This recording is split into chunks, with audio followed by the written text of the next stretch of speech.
Votre attention, s'il vous plaît. Embarquement immédiat pour votre podcast Évasion, prochain départ, présenté par Fitour Voyage, animé par Étienne, votre commandant de bord. Installez-vous confortablement, bouclez vos ceintures, le décollage est imminent. Toute l'équipe vous souhaite un excellent voyage.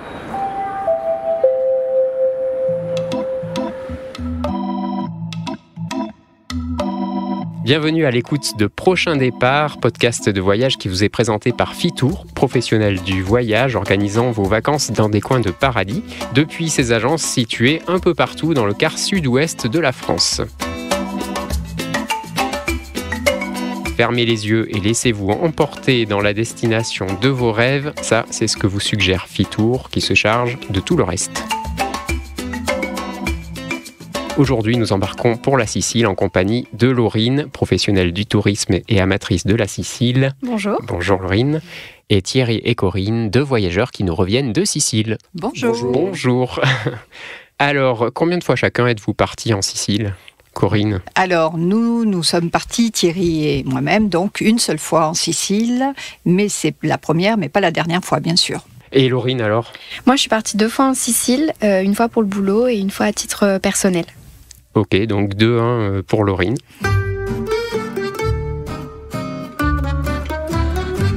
Quant à moi, je me suis rendu moins loin que ça de Brive, puisque c'était le marché de Brive-la-Gaillarde, avis aux amateurs de Brassens, et j'ai questionné les gens pour mettre leur expertise à l'épreuve. Est-ce que vous connaissez la Sicile?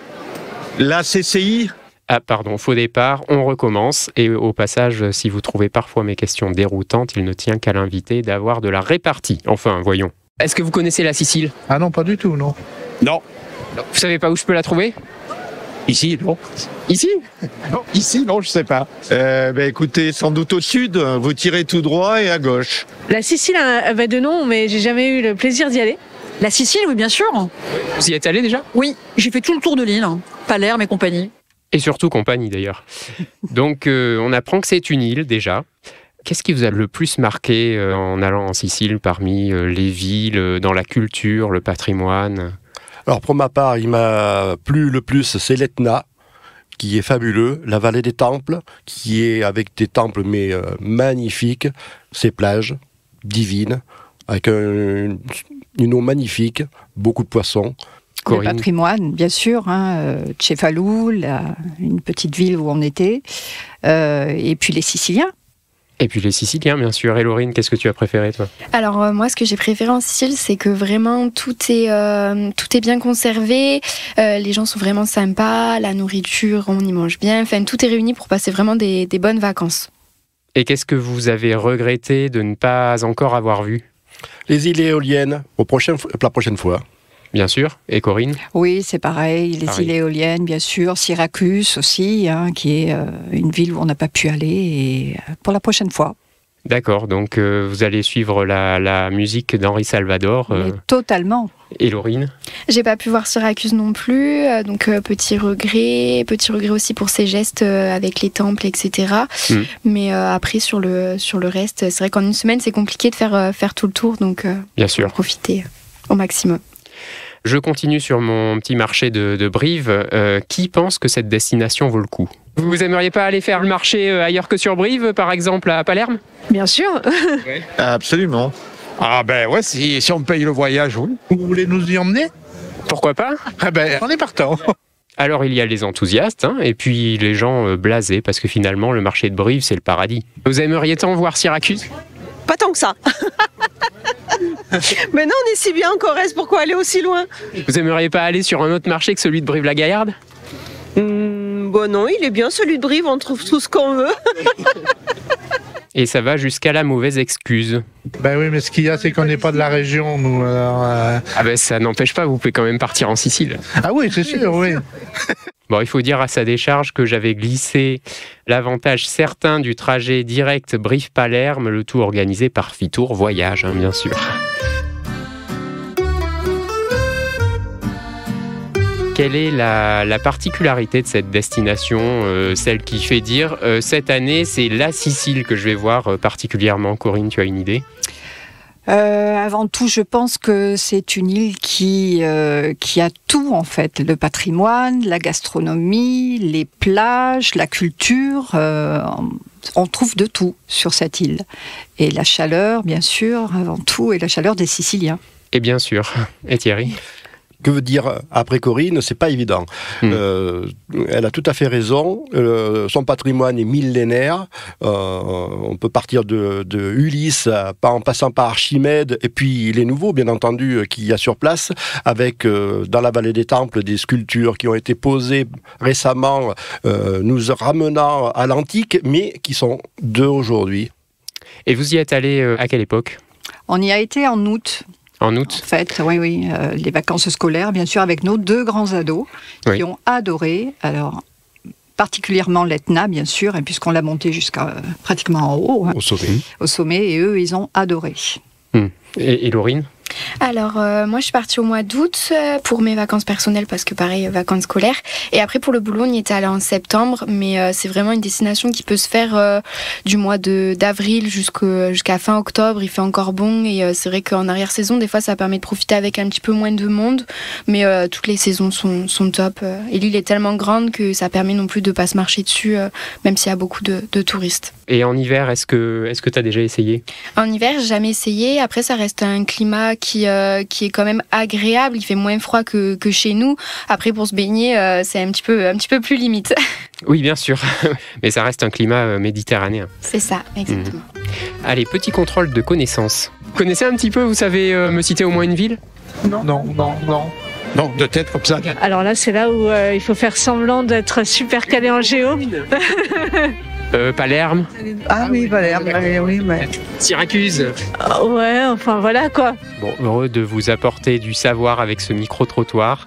Bon, on n'est pas fort en géo, mais est-ce que les Siciliens feraient mieux avec nos villes françaises? Mais bon, on vous a quand même dégoté des personnes qui y sont allées, donc fermez les yeux et laissez-vous porter. Alors, citez-moi le plus de villes possibles. La capitale dont j'ai plus le nom en tête, mais on est en fin de semaine, vous m'excuserez. Palerme et Palerme. Il y a plein de petits villages de pêcheurs, mais j'ai oublié. Taormine, Syracuse, je crois. Et un volcan? Un volcan, alors là, je suis très embêté. C'est pas l'Etna, c'est l'Etna? L'Etna. Voilà, donc comme on commence à les sentir à l'aise, on va corser l'interrogatoire. Qu'est-ce que vous pensez des éoliennes? C'est visible. Et ça fait du bruit. Des éoliennes. Alors, paradoxalement, quand tout le monde est d'accord sur le fait que c'est beau, la Sicile, les réponses sont hésitantes. Mais quand on part sur un sujet qui divise, là, il y a du blabla. Il me semble opportun de les utiliser au mieux. Mais vous n'avez peut-être pas saisi le rapport avec les moulins à vent du XXIe siècle. Normal, il n'y en a pas. Au niveau environnemental, les îles éoliennes, c'est pareil, c'est mauvais? Ah, pardon, je ne connais pas. Ah non, les îles éoliennes, c'est très bon. Ah, c'est autour de la Sicile. C'est très chouette, mais je connais, ouais. Bon, alors voilà, les îles éoliennes, finalement, c'est pas des îles avec des éoliennes, ou peut-être qu'il y en a, je ne sais pas, mais Laurine, qu'est-ce que tu peux nous dire des îles éoliennes? Qu'est-ce qu'il y a d'autre que du vent, finalement? Sur les îles éoliennes, il n'y a pas d'éoliennes, malgré ce qu'on pourrait croire. C'est des îles qui sont connues pour être un petit peu venteuses, et surtout pour être la résidence en fait de Éole, qui était le dieu grec. Il n'y a pas de voiture sur ces îles, donc c'est vraiment sympa. On peut s'y balader avec des enfants en sécurité. C'est des petits villages blancs qui peuvent faire penser à Santorin, des choses comme ça. Et vraiment, la balade vaut le coup. Donc tu nous parles d'Éole. Thierry, tout à l'heure, tu nous parlais des temples. Ce sont des temples romains? Romains, mais il faut savoir que j'ai parlé du Ulysse. Ulysse était grec et son Odyssée démarre en Sicile, avec le Cyclope, qui est en fait l'Etna. C'est une métaphore antique. Et alors, l'histoire des temples, quelle est l'histoire réelle, disons? On trouve en Sicile les plus grands temples d'Europe. Il y en a pour certains qui sont au sol, hélas, mais ce sont les plus grands temples d'Europe, avec les plus grands colisées aussi d'Europe, et qui sont à voir d'ailleurs. Nous en avons vu. Oui, dans la vallée des temples, donc à Agrigente. Agrigente. Et là aussi, c'est magnifique, avec des vieux oliviers torsadés et tout. C'est vraiment un lieu empli de sérénité. On se promène, on déambule, malgré le monde, on a l'impression qu'on est tout seul.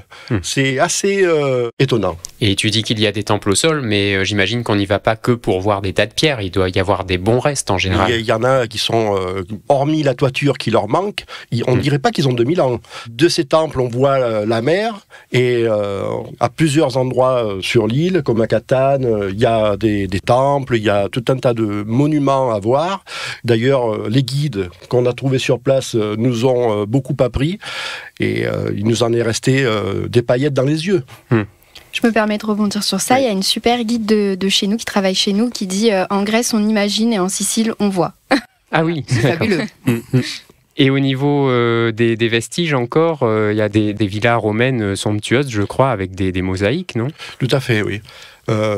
Nous en avions vu du côté de Pompéi, mais là c'est beaucoup plus à taille humaine, et j'ai des photos que je pourrais sortir, mais c'est tellement peu visuel en radio. Mais la radio, le podcast, c'est fait avec du son, et c'est fait vraiment pour imaginer. Si on est bon conteur, on arrive bien à reproduire, et là je pense que tu as quand même donné un petit peu envie d'y aller. L'effet qui est magique de ce qui m'est resté en Sicile, c'est quand j'ai vu le dernier Indiana Jones au cinéma au printemps, et que j'ai revu les villes siciliennes, et là j'avais le plaisir d'y avoir été, de l'avoir vu, et ça c'est magique. C'est ce petit truc, quand on revoit une image sur un reportage, sur un écran de cinéma, et que là vous replongez dedans, et là vous avez compris que la Sicile vous a marqué. Elle est en vous. C'est là que tu te dis, il faut que j'y retourne.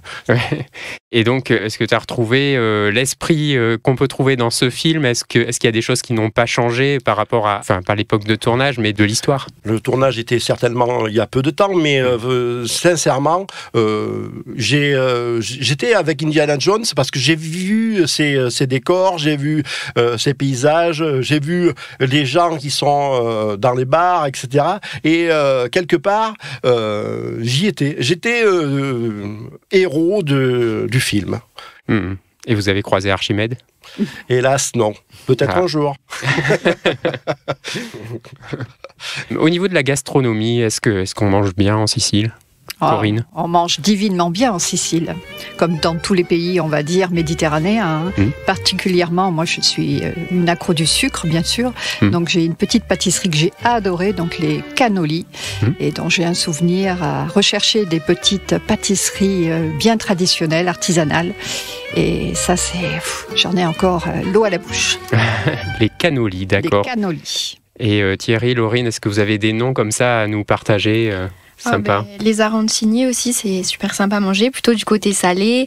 Après, en boisson, forcément, le limoncello. Après, tout ce qui est huile aussi, en Sicile, c'est quasiment les premiers producteurs d'huile. Donc, vraiment, toutes les huiles, le marsala aussi, ça se boit plutôt bien. Voilà. Et Thierry, est-ce que tu as des noms à nous donner ? Alors, je n'ai pas de nom parce que moi, je suis plutôt poulpe, et j'ai adoré leur poisson. Ils ont le poisson qui est fabuleux, grillé comme ça à la plancha ou sur le grill. Franchement, ils ont une cuisine simple, mais qui est tellement bonne. Comme des simples spaghettis avec quelques coquillages à l'intérieur, c'est divin. Que dire de plus ? Il y a des courgettes, il y a des aubergines, mais alors elles sont traitées d'une façon toute simple, et un goût j'ai pas retrouvé ici. Ah oui. C'est leur façon, et ce qui est dommage, c'est que là, il y a le palier de la langue, et on peut pas ramener les recettes, parce que sinon, on reviendrait avec un grenier de recettes. Est-ce que vous avez des conseils pour les prochains voyageurs ? Peut-être plus de temps que nous avons eu pour partir, bien sûr, pour pouvoir faire la Sicile dans tout son ensemble, en fait. Donc partir plus qu'une semaine. Plus qu'une semaine. Thierry ? Idem, c'est pour ça qu'il faut qu'on y retourne. Et là, voire même 2 semaines de plus. Il y a tellement de choses à voir, à faire, et c'est tellement agréable de s'y promener. De n'importe quelle ville, vous promenez dans des petites ruelles, vous pouvez avoir du linge entre les murs, des tableaux. Il y a pour ceux qui sont religieux, il y a des statues pieuses partout, des vierges, etc. C'est vraiment typique de la Sicile. Et on n'a pas vu une seule fois la mafia non plus, parce qu'on parle souvent de la mafia sur place. Par contre, si vous voulez acheter des chaussettes avec Don Corleone, vous pouvez. Il y a des Bob même, Don Corleone, mais c'est vrai que nous n'avons pas vu de mafieux. Bon, d'accord, tant mieux. Laurine, un conseil? Oui, soit partir sur 2 semaines et faire 2 hébergements, un côté du coup ouest, un côté est, ou soit le faire en 2 fois pour plus de plaisir, bien évidemment. Aussi, je pense qu'une location de voiture ou quelque chose pour se déplacer, c'est un petit peu obligatoire sur cette île. Et après, niveau conseil, c'est vraiment d'en profiter un max, autant les papilles, les yeux, les 5 sens ouverts et c'est parfait. Eh ben, ça donne envie tout ça. Chers auditeurs, rappelons que c'est un podcast Fitour. Alors, histoire de ne pas avoir donné envie pour rien, on y va comment, Laurine? Alors, en avion, au départ de Brive. À de Brive, on part pas de Paris, on fait pas une escale à New York. Non, on part de Brive, d'accord. De Brive cette année seulement sur une seule date.